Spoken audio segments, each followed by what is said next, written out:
Bom dia, irmãos. A graça e a paz do nosso Senhor e Salvador Jesus Cristo. Hoje nós teremos a nossa EBD através de um vídeo gravado. É algo bastante diferente do que nós vínhamos fazendo, nos reunindo no templo e podendo compartilhar então da palavra do Senhor. Mas também não será muito diferente, nós não vamos deixar de compartilhar da palavra do Senhor desta forma.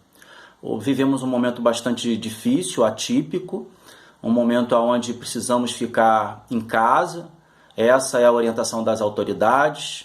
E nós, como povo de Deus, sabemos que a palavra do Senhor nos orienta a nós obedecermos às autoridades constituídas e temos feito isso. Então, apenas para que nós não fiquemos sem as nossas aulas, nós teremos agora todos os domingos as aulas de EBD gravada em vídeo e vamos continuar crescendo na graça e no conhecimento do nosso Deus. Isso não pode parar a igreja não pode ficar congelada nesse momento. É um momento onde a igreja precisa continuar suas atividades e glória a Deus que nós temos essas ferramentas que nos permitem continuar como igreja adorando, orando e também crescendo no conhecimento e na graça do nosso Deus. Nós estamos estudando Atos dos Apóstolos, nós havíamos parado no capítulo 4, o último estudo que nós demos aos irmãos foi do Atos capítulo 4, versículo 5 até o versículo 22. Ali nós vimos Pedro e João diante do Sinédrio, da mais alta corte judaica, onde eles foram questionados em nome de quem eles estavam curando, e eles, com muita intrepidez e com muita ousadia, anunciaram que a cura era em nome de Jesus, né? E diante de homens poderosos, eles não se calaram, muito pelo contrário, eles proclamaram e anunciaram que a cura ela é feita em nome daquele que tem e detém todo o poder, que é Jesus Cristo. Estavam ali presentes os sacerdotes, os anciãos, os escribas, todos eles questionando a esses dois homens simples, mas cheios do Espírito Santo, em nome de quem eles estavam curando. E claramente o texto nos mostra que um homem cheio do Espírito Santo, ele não se cala diante de autoridades, ele não se sente congelado diante de homens poderosos no mundo, porque sobre esses homens está o poder, o verdadeiro poder que vem do alto, que vem do trono da graça de Deus. Também vimos, irmãos, que eles vão anunciar a esses homens que o Jesus Cristo, aqueles a quem eles rejeitaram, foi o mesmo que o próprio Deus ressuscitou. Não é? Eles vão dizer a esses homens que a pedra que eles rejeitaram se tornou pedra angular. Estamos vendo homens cheios do Espírito Santo proclamando e anunciando para homens poderosos que não há outro nome pelo qual devamos ser salvos, que só o nome de Jesus salva, que só Jesus Cristo pode operar na vida do homem a ponto de transformar esse homem, de fazer com que esse homem se veja pecador e se arrependa dos seus pecados. Agora a palavra de Deus não fala só de arrependimento, mas também de conversão, de mudança de direção, de mudança de comportamento. Tudo o que nós precisamos entender, e inclusive nos dias de hoje, com os dias difíceis que nós vivemos, é que vivemos em função de homens que não olham para si e não se veem pecadores, que não olham para si e não se veem dependentes da graça e da misericórdia de Deus. Muitos hoje têm zombado de Deus, zombado de Jesus Cristo. Muitos hoje têm rejeitado não só a palavra de Deus, mas o próprio Deus. E vivemos esse momento difícil nos dias de hoje, muito em função de que os homens entendem que eles são autossuficientes, de que eles não precisam do próprio Deus. Deus não tem sido mal por permitir essa enfermidade, muito pelo contrário. Deus tem sido misericordioso por estar suportando homens que o rejeitam e que zombam do seu santo nome. Também nessa época vemos homens que rejeitavam a Deus, homens conhecedores da palavra, homens que sabiam que um Messias seria enviado, mas diante do Messias eles não o reconheceram. muito possivelmente porque eles estavam muito mais preocupados com seus projetos, com seus planos, não é? Com o seu bem-estar diante da sociedade, com o poder que eles adquiriram diante da sociedade, não queriam perder esse poder, se sentiam ameaçados.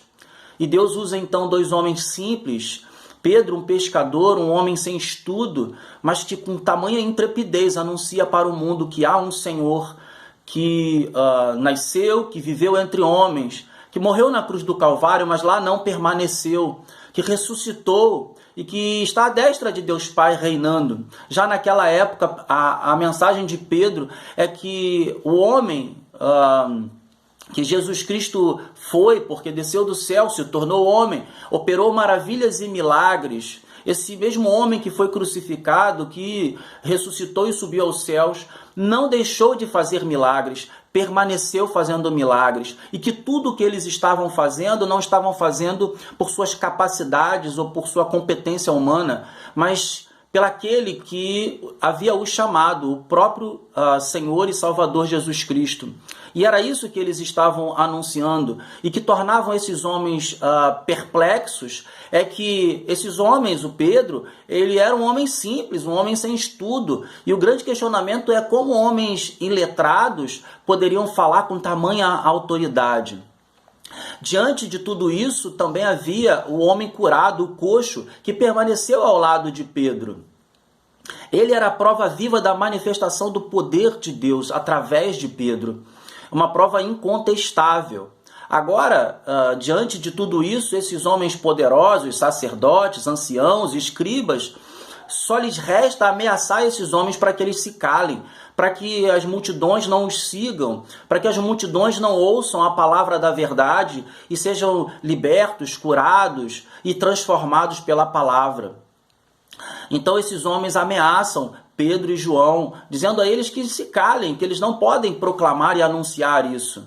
Mas a resposta de Pedro é uma resposta muito interessante, inclusive para os dias de hoje. E eu gostaria que você me acompanhasse na sua Bíblia, ainda no capítulo 4 de Atos, agora no versículo 19, e essa é a resposta de Pedro. Mas Pedro e João lhes responderam: julgai se é justo diante de Deus ouvir-vos antes a vós outros do que a Deus. Amados, o que esses homens estão dizendo é: primeiro, para mim, para a minha vida, o que importa é aquilo que Deus me mandou fazer, não o que homens me mandaram fazer. Eu estou debaixo de uma autoridade, e a autoridade é o próprio Deus, o Criador, aquele que criou todas as coisas. É isso que Pedro está dizendo. Não adianta vocês tentarem calar a minha voz, porque aquele que me chamou, ele me chamou para pregar o Evangelho, para anunciar as boas novas. E nenhuma ameaça vai fazer com que nós nos calemos. É isso que Pedro está dizendo para esses homens. E as consequências desse embate, ou melhor, dessa conversa que eles tiveram, está lá no versículo 21. Diz assim o versículo 21. Depois de ameaçando-os mais ainda, os soltaram, não tendo achado como os castigar, por causa do povo, porque todos glorificavam a Deus pelo que acontecera. Tudo isso que aconteceu, a cura, o embate entre homens simples e homens poderosos, tudo isso foi para a glória de Deus, para que o povo soubesse que existe um Deus vivo, um Deus verdadeiro, que realiza feitos e prodígios maravilhosos, que cura, que curou naquela época e continua curando nos dias de hoje. Mas agora, dando sequência ao nosso estudo, pois essa foi só uma lembrança daquilo que nós já havíamos estudado, nós temos a partir do versículo 23 até o versículo 31, e esse é o estudo de hoje. Pedro, então, agora vai se reunir com os seus irmãos. Não basta só o testemunho fora da igreja, mas é preciso testemunhar diante da igreja, para que a igreja saiba o que está acontecendo. E veja lá o que está escrito então no versículo 23. Uma vez soltos, procuraram os irmãos e lhes contaram quantas coisas lhes havia dito os principais sacerdotes e anciãos. Ouvindo isto, unânimes, levantaram a voz a Deus e disseram: Tu, soberano Senhor, que fizestes o céu e a terra, o mar e tudo o que neles há, que dissestes por intermédio do Espírito Santo, por boca de Davi, nosso pai, teu servo. Porque se enfureceram os gentios e os povos imaginaram coisas vãs. Levantaram-se os reis da terra e as autoridades ajuntaram-se a uma contra o Senhor e contra o seu ungido. Ou seja, a palavra de Deus está dizendo que quando Pedro e João foram contar o que havia acontecido, as ameaças que eles sofreram, esses homens de Deus, tementes a Deus, se puseram em oração, falando com o Senhor, clamando a Deus e dizendo a Deus: Senhor, olha, esses homens se colocaram contra ti. Diante das ameaças, era muito provável que esses homens então se sentissem retraídos, ou seja, eles ficassem pensando se valia a pena ou não pregar a palavra, porque também sofreriam ameaças, não é? Mas ouvindo aquilo que Pedro testemunhava para eles, aquilo que Deus havia realizado, ou Jesus Cristo havia realizado através da vida de Pedro, eles se puseram em oração. Antes mesmo eles já estavam orando pela vida de Pedro e João, mas diante daquilo que eles estavam ouvindo, eles se voltaram para Deus. Olha, amados, nos dias de hoje tudo que nós precisamos é nos voltarmos para Deus. As ameaças virão. Os homens não querem ouvir a palavra da verdade porque a palavra da verdade os confronta em seus pecados, em suas práticas, naquilo em que Deus não se agrada do que eles têm feito. Mas eles têm mentes cauterizadas e permanecem fazendo aquilo que lhes apraz, aquilo que lhes agrada. Meus irmãos, amados irmãos, nesse momento, tudo que a igreja precisa fazer é se voltar para Deus e clamar ao Senhor por essas vidas, para que eles possam ter os seus olhos abertos, as escamas dos olhos caiam, para que eles possam ver a verdade. Pois a palavra de Deus diz: conhecereis a verdade vos libertará. Tudo o que eles precisam é conhecer a verdade. Não podemos deixar de proclamar o Evangelho com intrepidez, pedindo que o Espírito Santo esteja conosco, nos conduzindo, que possamos ser cheios do Espírito Santo nesse momento de tamanha preocupação que o mundo vive. Tudo que o mundo precisa é se voltar para o Senhor. Certamente Deus pode fazer cessar esse vírus, essa ação desse vírus no mundo. Mas o mundo precisa entender que existe um Deus, que é Deus vivo, soberano, que é misericordioso, que é amoroso, mas também que é Deus de justiça e de juízo. Certamente o juízo virá, o dia da justiça de Deus virá. Tudo o que nós precisamos fazer como povo de Deus é olharmos para o Senhor e colocarmos a nossa expectativa nele. Todas as vezes que nós nos voltamos para Deus, dizemos: Senhor, somos o teu povo, somos a tua gente, e a nossa esperança e expectativa está em ti e não em homens. E da mesma forma nos dias de hoje, ainda que homens venham com remédios que possam descobrir uma vacina, sabemos que é permissão de Deus para que isso aconteça. Toda a glória, toda a honra e todo o louvor e toda a majestade pertence a Deus e não a homens. Nesse momento, ouvindo aquilo que Pedro testemunhara para eles, eles se voltam para Deus orando. Acompanhe comigo no versículo 27, pois eles continuam falando com Deus, dizendo: porque verdadeiramente se ajuntaram nesta cidade contra o teu santo servo Jesus, ao qual ungistes, Herodes e Pôncio Pilatos, com gentios e gente de Israel, para fazerem tudo o que tua mão e o teu propósito predeterminaram. Amados, ainda que o mundo esteja vivendo uma realidade diferente nesse momento, nada saiu do controle ou sai do controle de Deus.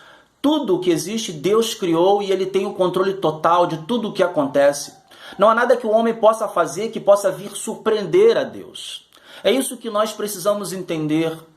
Nada diante do que está acontecendo é algo imprevisível para Deus. Nada do que está acontecendo pode surpreender a Deus de alguma forma. Ainda que a gente possa viver um momento de caos, Deus não perde o controle no meio do caos.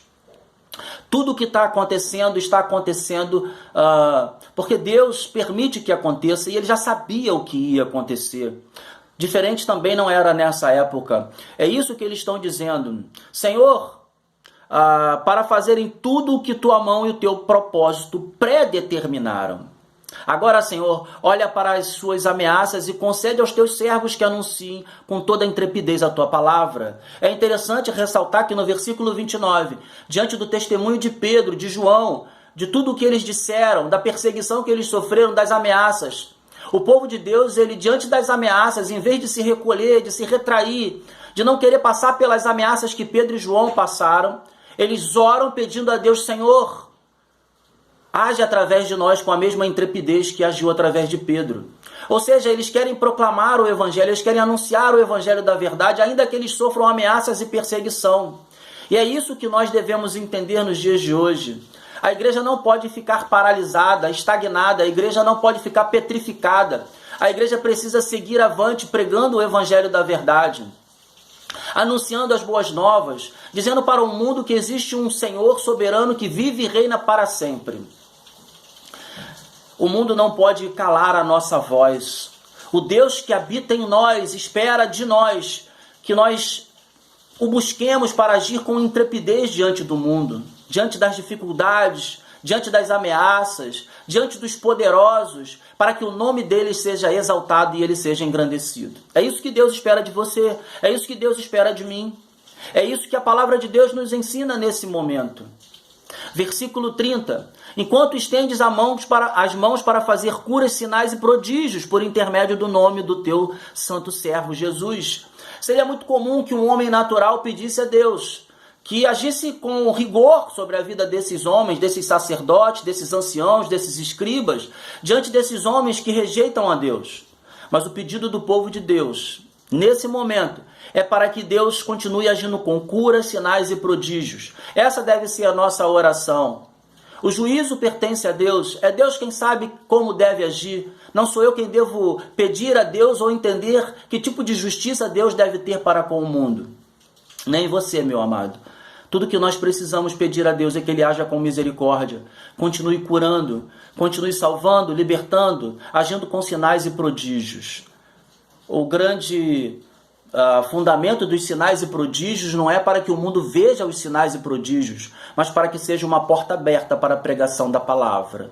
Todas as vezes em que houve cura, pessoas se ajuntaram, e logo após a cura veio a proclamação do Evangelho da Verdade, e muitas pessoas foram salvas por causa disso. A cura promove essa abertura que nós precisamos para que as pessoas possam ouvir a palavra de Deus e serem transformadas através da presença de Jesus Cristo. Versículo 31, e nós estamos terminando aqui. Tendo eles orado, tremeu o lugar onde estavam reunidos. Todos ficaram cheios do Espírito Santo e com intrepidez anunciavam a palavra de Deus. A oração desses homens fora ouvida. O próprio Deus se fez presente. Quando ouvimos que o lugar tremeu, isso está muito relacionado com a presença de Deus, com a manifestação da presença de Deus. Que Deus possa se manifestar no meio da sua igreja. Que Deus possa se manifestar através do seu povo e através da sua vida. Que nós, como igreja do Senhor, possamos proclamar o Evangelho com intrepidez, para que todos saibam que existe um Deus vivo e verdadeiro, que realiza feitos, prodígios, maravilhas, sinais, curas, mas que, acima de tudo, que salva, que transforma e muda a vida do homem, fazendo desse homem caído um novo homem. Que Deus abençoe sua vida, que Deus abençoe a minha vida, que Deus possa ter misericórdia de todos nós nesse momento que nós vivemos, mas que a igreja não se cale, que ela proclame e anuncie o Evangelho da verdade. Em nome de Jesus eu oro e já agradeço. Amém, e Deus abençoe a todos, em nome de Jesus.